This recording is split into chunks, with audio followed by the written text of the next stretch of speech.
We did it, boys. We're getting a cure for autism, and if RFK Jr. gets his way, we're gonna be getting it before GTA 6. But, something to note, this whole cure approach has been tried before, and it went so well that historians called it eugenics. But this time around will be different, I'm sure. It'll be great, it'll all go fine. But just in case...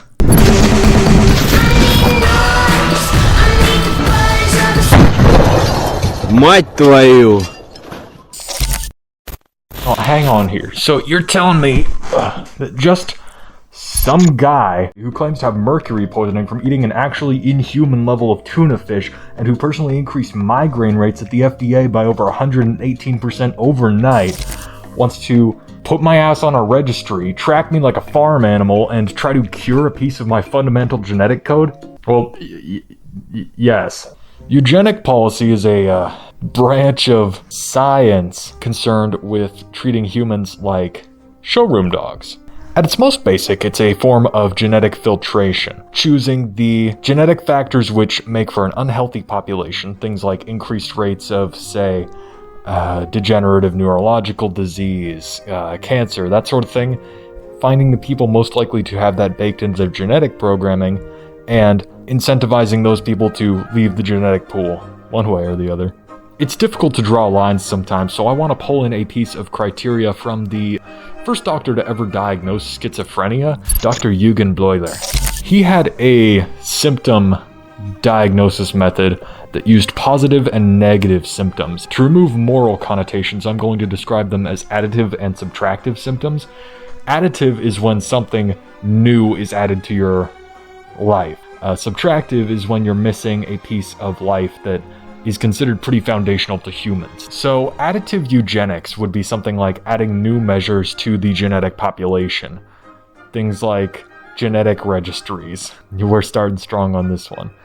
Negative eugenics would be things like removing people from the genetic pool because they have some substandard factor to them. I bring up autism because it has such a strong genetic component to it. It's unclear what actually causes it, mostly because all of the diagnostic criteria are a damn mess. Remember how I mentioned Dr. Eugen Bleuler? He's part of the problem. Bleuler's early work included some of the earliest descriptions of what would be later termed autism. It at first was mistaken for schizophrenia, mostly because schizophrenia is a bullshit diagnosis, which covered just about everything. Cases of dementia, autism, some split personality cases. After that, Dr. Hans Asperger in Germany made further advances, terming things like autistic psychosis, infantile autism, and Asperger's syndrome, the counterpoint to infantile autism. These diagnoses were pretty groundbreaking for all of the wrong reasons. Both men were eugenicists, not only in belief, but in professional practice. At the beginning of the 20th century, the sterilization of people carrying what were considered to be hereditary defects, and in some cases those exhibiting what was thought to be hereditary antisocial behavior, was a respectable field of medicine. If you find yourself prone to antisocial behavior, subscribe, because you're in the right place, trust me. History textbooks like to portray this as a funny era of Germany only type thing. It actually stemmed from the American scientific community, but we'll get to that, don't worry. And like I said, Dr. Hans Asperger, well, he was a scientist, after a sort. The man personally selected which of his patients lived and died. He was personally hand-picking people who he thought could be rehabilitated to serve the nation. And I don't think I even need to mention at this point that he was working in 1940s Germany. So yeah, until the year 2013, we were using diagnostic criteria from a pair of eugenicists. Good work! I'm so happy about this information. That takes us into eugenic attempts throughout history. And like I said, there was of course the Little Dark Age edit era of Germany. Obviously that was advocacy for one perfected race. They would weed out people who were thought to be genetically inferior. Poles, Slavs, funny Middle Eastern people, people with schizophrenia, autism, pretty much any mental illness that could be categorized at that point. And please don't get it twisted, the population did not know this was happening. I said, what's going on? You know, we didn't know what was going on. So they told the people they're gonna send the Jews to new colony where all the Jews get together, their own, Little Jew colony. Yes. Yeah. Germany said the fun part out loud. They said that certain populations of people make it impossible to maintain rigid political control, and the funny German Socialist Party needed rigid political control. It was the same sentiment in the Americas. Certain populations make it very hard for us to control the populace, so we're just going to take some funny measures. Do I actually think this was funny? No. Can I say the actual words associated with it? Also no. There were forced sterilizations, all kinds of bizarre social programs such as sectioning entire cities. Like I said before, many political leaders in the Americas and in the global West at large did hold eugenic beliefs up until it became a global anathema thanks to the actions of k.flay's Germany. There's a pretty strong tendency towards political malice, as we can see.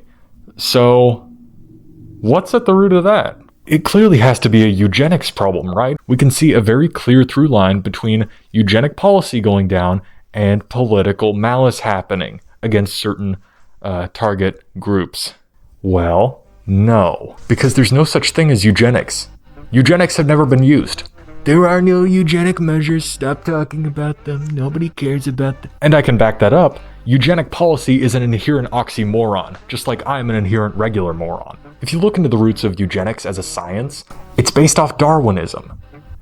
But it contradicts it on every single level. It's so clearly obvious that organisms that are strong will succeed, so we should just step in and say that we know better than all of nature and try to promote a group that promotes a social or political ideology that has only existed for 10 years. Wow, we're better than nature.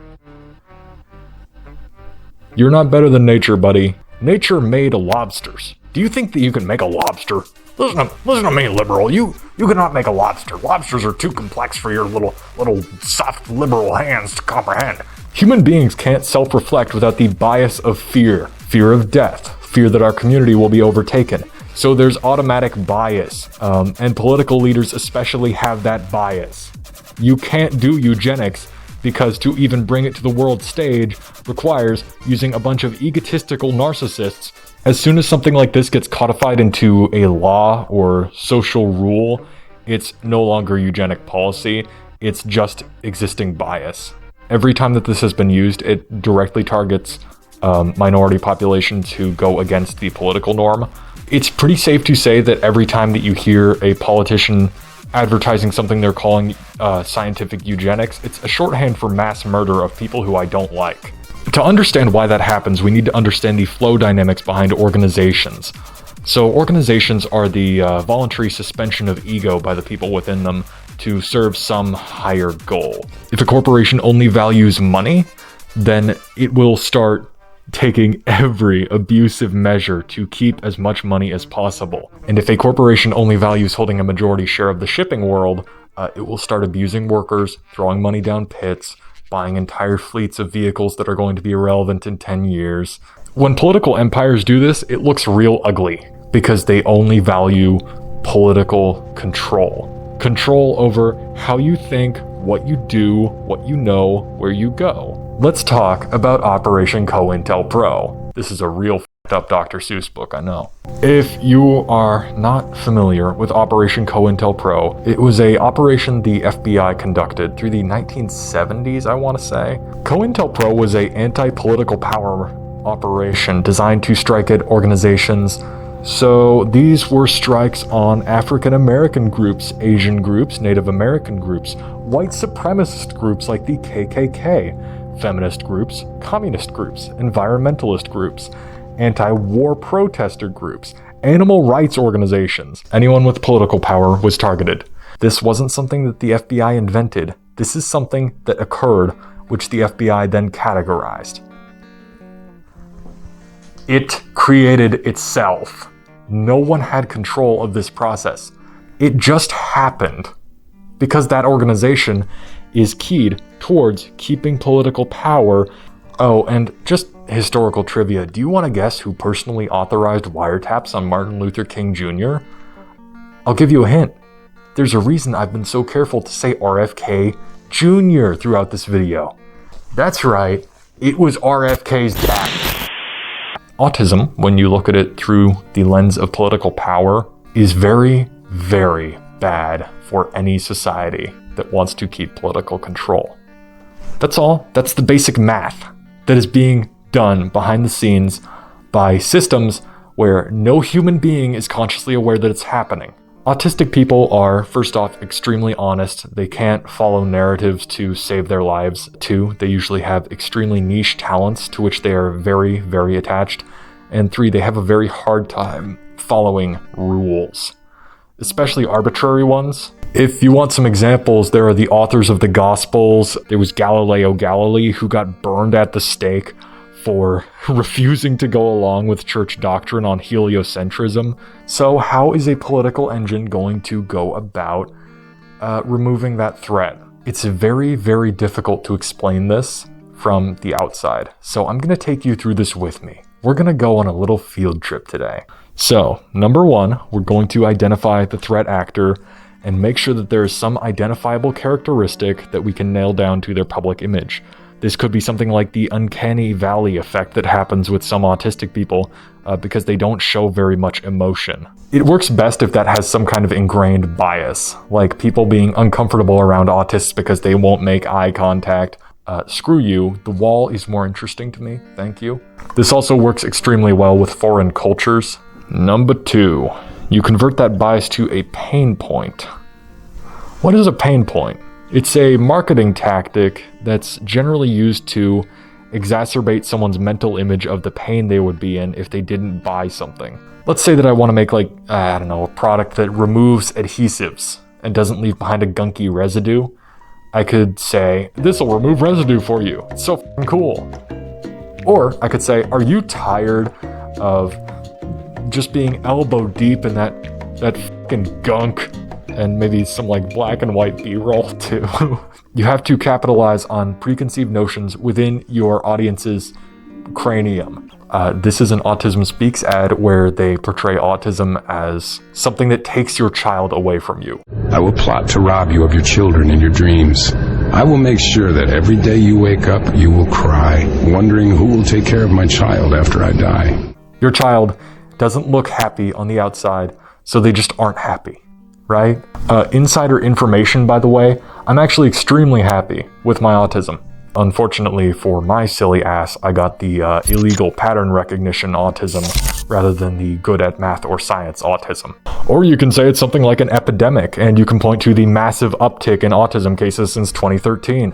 Do you know what else happened in 2013? We got new diagnostic criteria that weren't written by a eugenicist. Oh, hot take on that uptick, the epidemic. I didn't develop autism, the world developed the stupid. Case in point, I had to present an ID to buy clear spray paint the other day. What am I gonna do? Go out there and say, "F*** the system, anarchy rules, I'm gonna make your building more weather resistant." Then you take that pain point and you tie it to some action. For example, describing removing autism from the population as a cure. Also, as part of step 4, you can implement genetic registries. Fun Times Germany did this. They cataloged right about 12% of their population and used that to cart people off out of town, all the while telling the remaining population that they wanted that everyone else was going somewhere else. We're deporting them all. We're just sending them off to, I don't know, their Holy Land or whatever. Where do you think the autistic Holy Land is? Comment that below, because my bet is Micro Center. So with your genetic registry in place, you can go to step 5, more extreme measures. You're going to want to deport, institutionalize, sterilize, or just plain disappear anyone who doesn't agree with your perception of what a perfect society looks like. Because you're making a perfect society for the greater good. It's not pretty, but it just has to happen. You know, like taxes. I pay my taxes, acclimate the public throughout, and within a few generations, autism vanishes. Telling me that you're going to cure autism honestly registers to me something like saying that I'm going to fix a dent in your car and then crash your car into a bridge pylon, scrap it, have the whole thing melted down. Then when you ask where the fuck your car is, I say, oh, I fixed it. There's no more dent. I didn't invent this framework, by the way. I took it from the 1940s National Socialist Party of Germany, and they didn't invent it either. It's fine, though. I'm sure it's all just a conspiracy theory. This recurring mimetic virus that just keeps happening every time we give a government power over our daily lives, yeah, that's fine. That's fine. I would never imply that governing bodies do this by default, unconsciously. Anyways, to close us out, here's a list of random things that, have absolutely no connection whatsoever to the topic of this video and aren't related in any way. Redlining, the 1970s healthcare reform, the oil lobby, the tech lobby, the arms lobby, the anti-nuclear lobby. Thank you for watching. Colonialism on Hawaii, colonialism in Africa.